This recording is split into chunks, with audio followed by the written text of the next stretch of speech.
Is a $15 break even possible for a dairy farming business in 2024, given increases in input costs and inflation?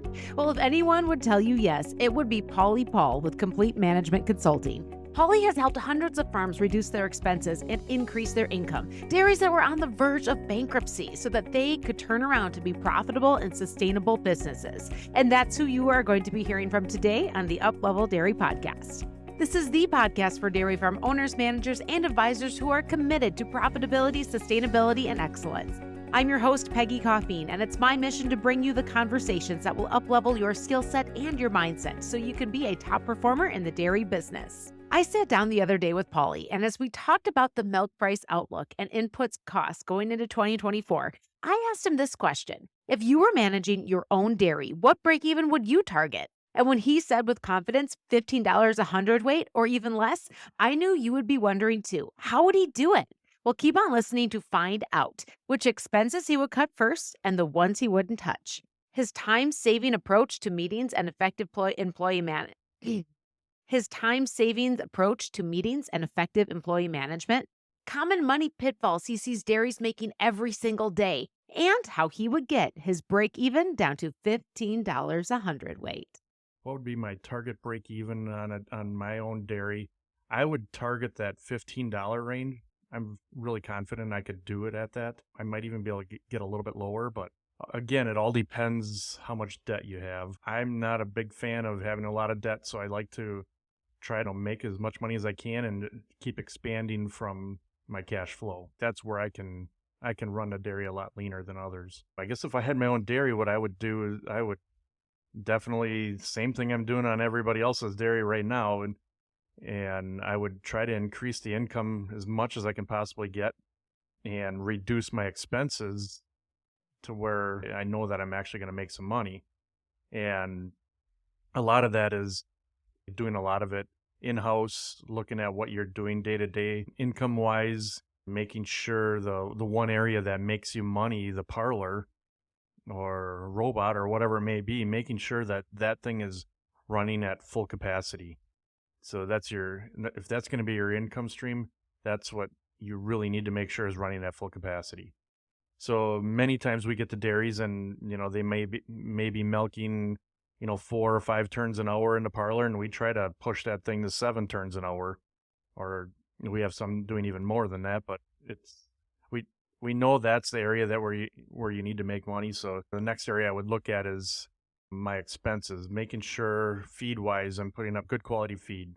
I don't like using Band-Aids, so I'd make sure my feed is good, the ration's correct, and the cows have feed 24/7. Those things I believe are the biggest key on every dairy to make sure that your income stream is coming in at a good pace. That to me is the key for healthy cows at all times.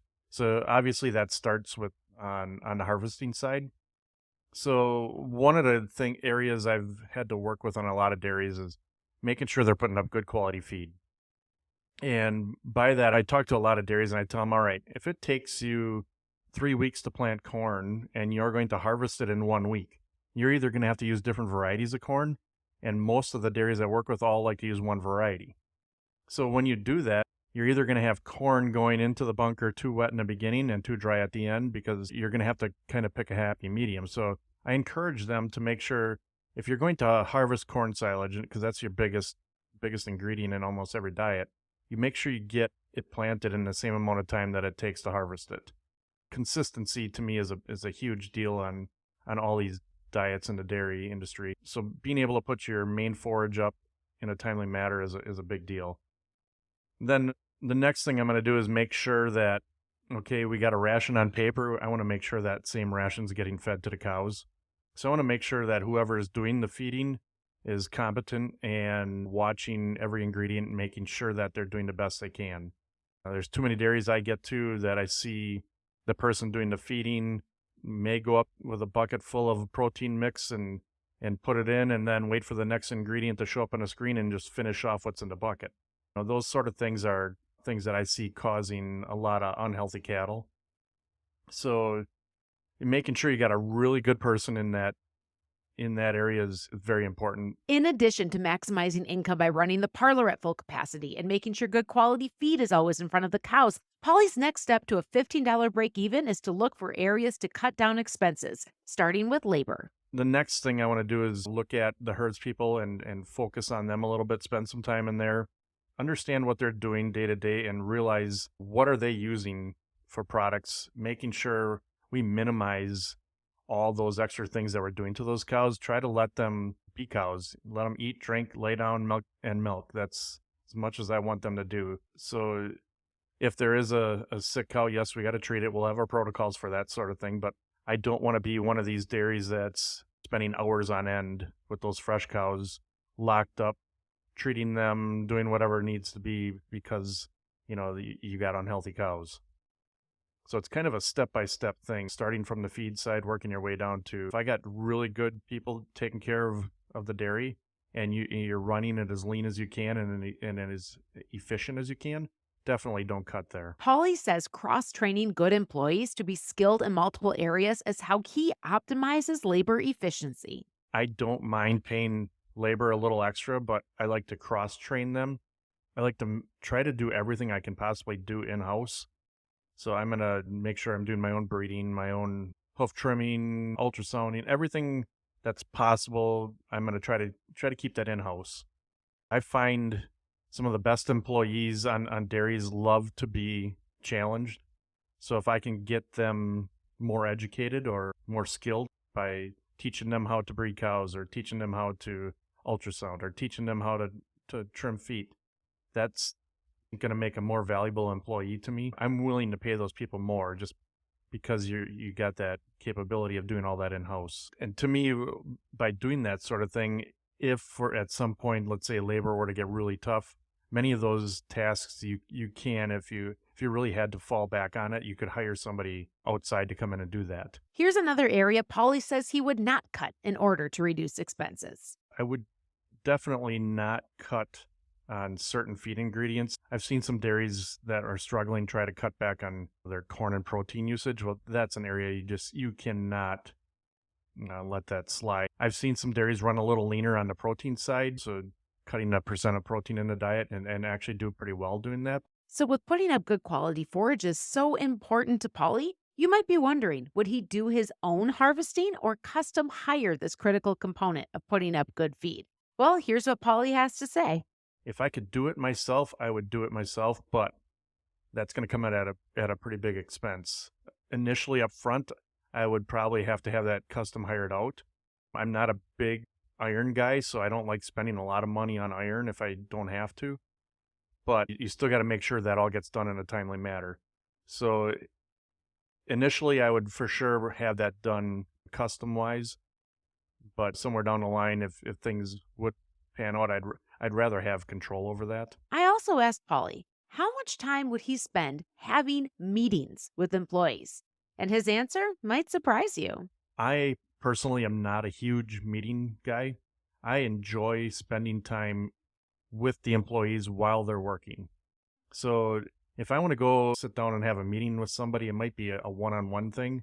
Many of the dairies I get to, it turns into just a lot of back and forth and hours spent and nothing gained. I think I've done a lot better going right out into the trenches with whoever it may be, whether it's in the parlor with a milker or with a group of milkers, and showing them how the routine needs to be done, or doing some training, or right with the herds people, working with them while they're maybe breeding cows or sorting cows or whatever that might be. But I think I get a lot more out of the people doing that. I think the key meetings that I would have them sit down with would be some of the financial stuff.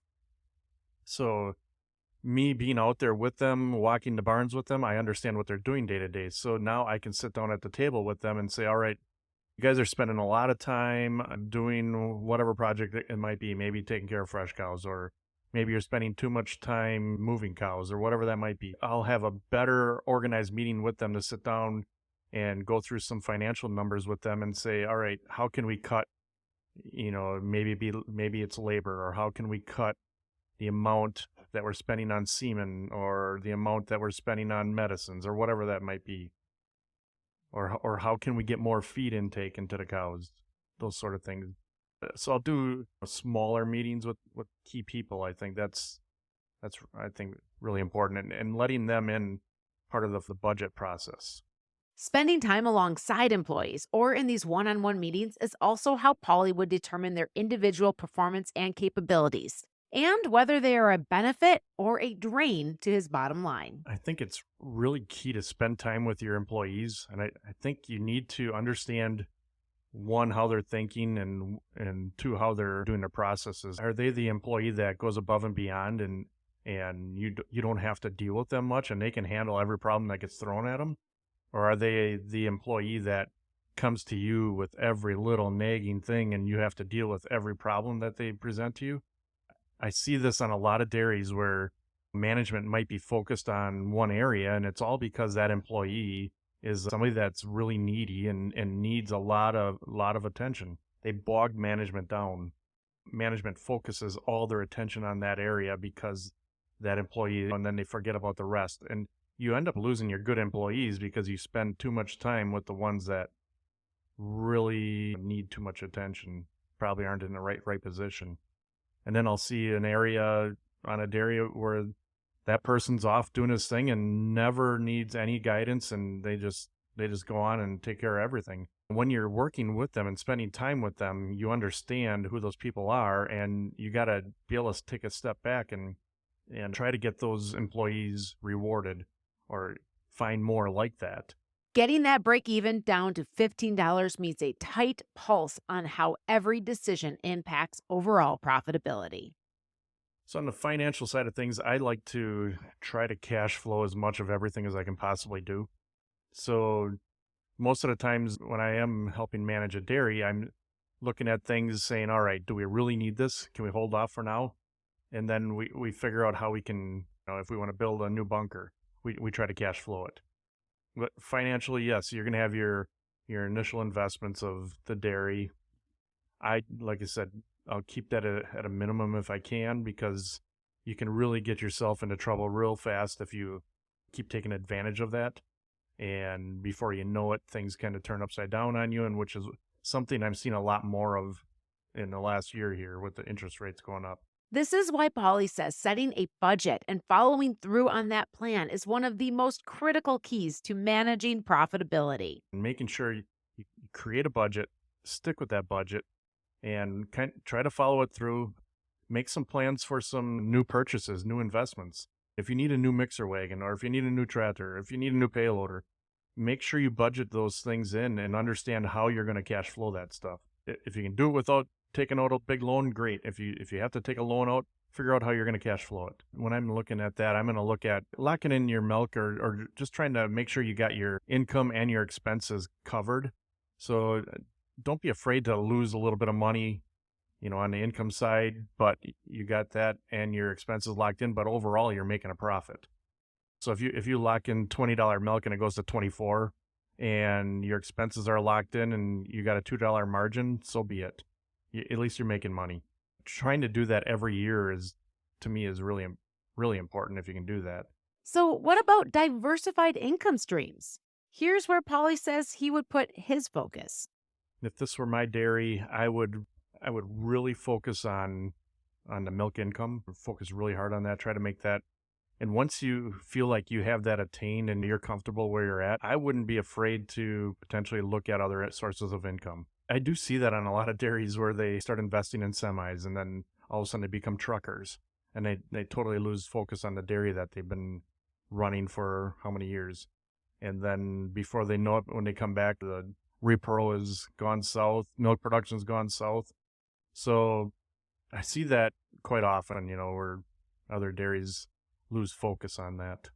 If you are doing your own, or if I were doing my own harvesting, maybe I'd help out somebody else. Try to keep that equipment moving. Try to get some income out of that. I'm not afraid to start exploring other areas to make some income if possible, but you can't ever lose focus on the dairy side. That, to me, is the bread and butter, and that's where you're going to make all your money. Some people can make a lot of money on the custom harvesting side of things, but they have to focus on that. So yeah, there's other opportunities, but just making sure you don't lose focus of the one area that got you to where you're at. Same sort of things on the cropping side too, and just see how can I get a bigger margin, because ultimately I want to keep improving my equipment. There's always land coming up for sale, and I try to purchase land if I can possibly do it.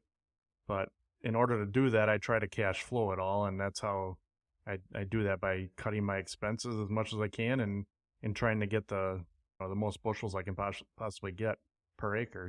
The 2023 cropping season was very interesting.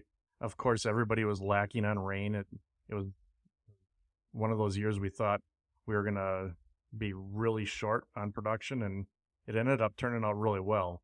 I think everybody was really surprised by the amount of corn that everybody got. Soybeans did really well for me. I really cut my inputs on the soybeans this year, and I got the most bushels I've ever got out of the soybeans, which was pretty amazing. I was pretty shocked.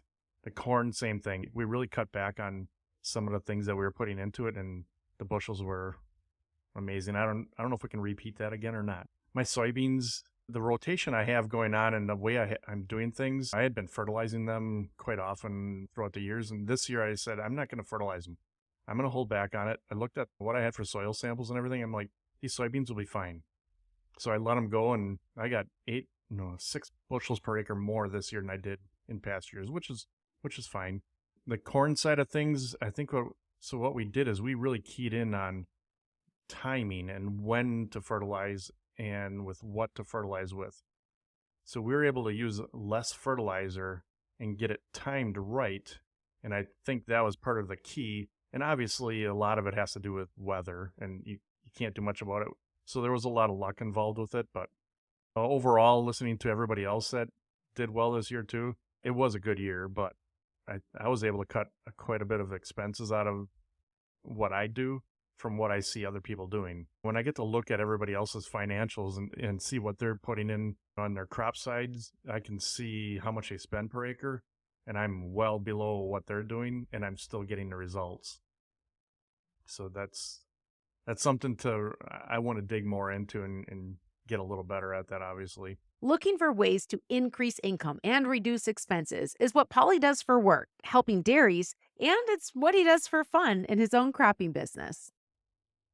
I think it's a lot of fun, and for me, it's kind of like a game, looking at the expenses and figuring out how can I cut more expenses and make more money.